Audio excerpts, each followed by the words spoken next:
Mutual fund से related कुछ updates, कुछ क्वेश्चंस हम लोग यहाँ पे देख लेते हैं। क्वेश्चन अमित जी का है, अब तो निकलना ही ठीक रहेगा, 5 ईयर तक कुछ पैसा नहीं बनेगा, अपना पैसा रिकवर होते होते फिर गिरेगा, फिर उठेगा, फिर गिरेगा, ऐसा चलता रहेगा। तो इनका कहना है कि म्यूचुअल फंड से अगले 5 सालों पे कोई रिटर्न्स हम लोग को यहाँ पे देखने को नहीं मिलेंगे। तो ऐसा नहीं होता है म्यूचुअल फंड में कि 5 साल तक कोई रिटर्न नहीं मिलेंगे। अगर रिटर्न नहीं भी मिलते हैं और मार्केट अगर एक जगह कंसोलिडेशन करता है, अगर इनका कहना है कि मार्केट एक जगह में ही रहेगा, थोड़ा सा रिकवर करेगा, फिर थोड़ा सा गिरावट होगा, फिर से रिकवर होगा और फिर से गिरावट होगा, ऐसे करके आने वाले 5 सालों में कोई रिटर्न्स नहीं बनेंगे। तो अगर आपका सोच है तो मार्केट से आप कभी भी पैसा नहीं बना पाएंगे। मार्केट ऐसा कामकाज नहीं करता है। मार्केट में इतने लंबे समय तक मार्केट में रिटर्न नहीं बनेगा। सबसे पहली बात कि मार्केट से 5 साल तक रिटर्न नहीं बनेगा, ये आपको किसने कह दिया है? तो यहाँ पे रिटर्न थोड़े से कम हो सकते हैं, थोड़ा सा ज़्यादा हो सकते हैं, पर रिटर्न्स बनते हैं। पिछले प्रीवियस डेटा अगर देखेंगे आप तो यहाँ पे पिछले जितने भी 5 साल के ड्यूरेशन है उसमें रिटर्न्स बने हैं। यही है कि थोड़ा सा कम, थोड़ा सा ज़्यादा। और आज के डेट से देखेंगे तो पिछले 5 साल तक का रिटर्न कोई भी म्यूचुअल फंड में जाके देखिए तो बहुत अच्छे रिटर्न्स देखने को मिल रहे हैं हम लोग को। इस गिरावट के बावजूद भी 6 महीने से मार्केट गिरा हुआ है कंटिन्यू। निफ्टी जो है ऊपर से 15% तक करेक्ट हो गया था, पर अभी भी कोई भी म्यूचुअल फंड का आप डेटा उठा के देख लीजिए, स्मॉल कैप म्यूचुअल फंड का डेटा लास्ट 5 ईयर्स का, तो वहाँ पे आपको बहुत अच्छे रिटर्न्स देखने को मिलेंगे।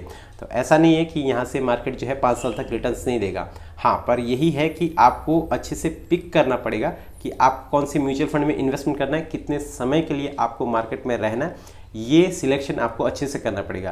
क्योंकि मुझे अगर स्मॉल कैप कैटेगरीज में इन्वेस्टमेंट करना है और मेरा ड्यूरेशन 10 साल से ऊपर का है तो मुझे ज़्यादा कुछ सोचने का ज़रूरत नहीं है, क्योंकि मुझे पता है कि स्मॉल कैप में अच्छे रिटर्न्स बनते हैं over the period of long time. Large cap mutual funds की बात करें तो जिनका ड्यूरेशन 7 से 8 साल या 10 साल के लिए है, उनके लिए है, और उनको अपने पोर्टफोलियो में ज़्यादा वॉलेटिलिटी नहीं चाहिए, तो वो लार्ज कैप म्यूचुअल फंड में इन्वेस्टमेंट करके चल सकते हैं और 7 से 8 या 10 साल तक के ड्यूरेशन में भी उनको अच्छे रिटर्न्स बनते हुए देख सकते हैं।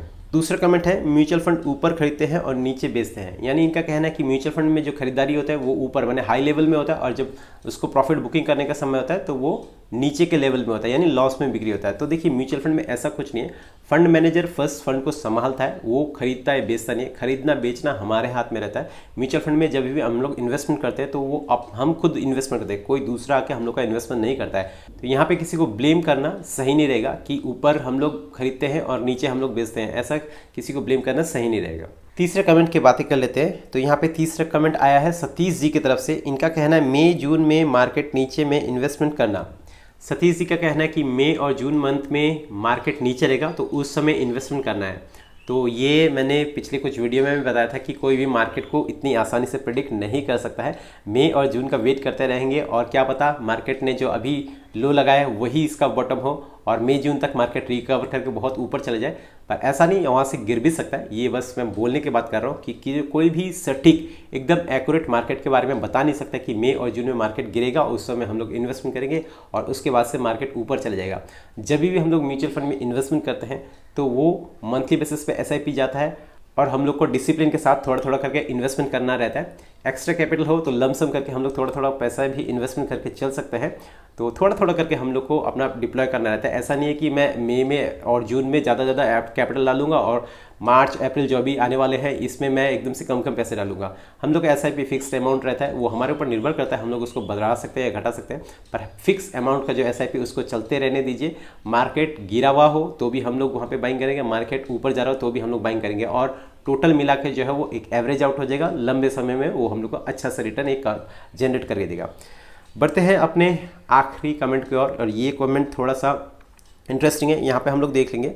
राजदीप सरकार सर जी का क्वेश्चन है, मेरा उम्र 48 ईयर्स है, 2025 से 15,000 SIP और लमसम किया है, 7 साल में 45 लाख का मालिक होंगे क्या? तो इनका कहना है कि 2025 से ये इन्वेस्टमेंट करेंगे 15,000 का SIP और कुछ लमसम करेंगे तो आने वाले 7 सालों में ये क्या 45 लाख बना पाएंगे? तो चलिए इसको हम लोग थोड़ा सा SIP कैलकुलेटर में देख लेते हैं।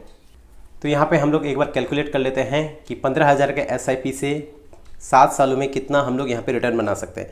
यहाँ पे हम लोग पकड़ लेते हैं 15,000 पर मंथ का SIP। रिटर्न हम लोग पकड़ लेते हैं तीनों का मिला के, माने लार्ज कैप, मिड कैप और स्मॉल का मिला के 15%, और यहाँ पे हम लोग का ड्यूरेशन कर लेते हैं इसको हम लोग 7 ईयर्स। 7 ईयर्स में यहाँ पे जो कैपिटल बन जाएगा 15,000 का SIP 15% की रिटर्न से 7 साल का इन्वेस्टमेंट होगा तो लगभग वो कैपिटल बन जाएगा 21 लाख का।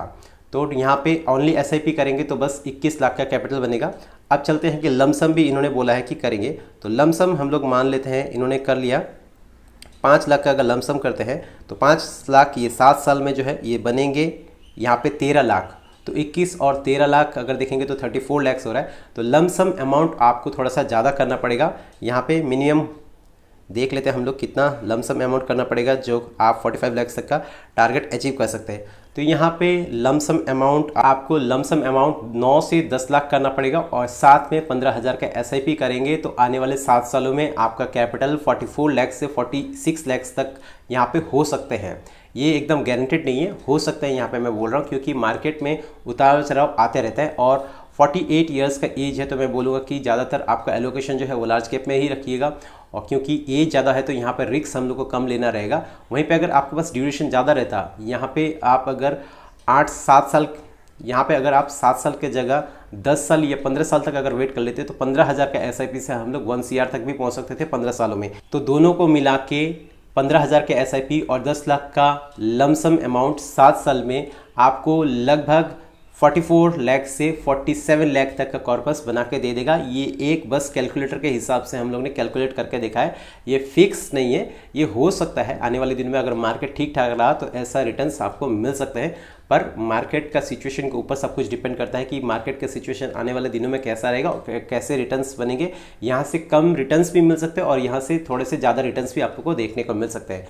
तो ये बस हम लोगों ने एक तरह का अनुमान लगा के देखा है कि कितने रिटर्न्स हम लोग को मिल सकते हैं 15,000 के SIP अगर 7 साल में करें और साथ में 10 लाख रुपए का लमसम करें तो ये लगभग हम लोग ने जो देखा वो 44 से 47 लाख तक का एक अमाउंट बन सकता है। तो चलिए आज के लिए बस इतना ही, मिलते हैं फिर कल और एक वीडियो के साथ, तब तक के लिए बाय बाय।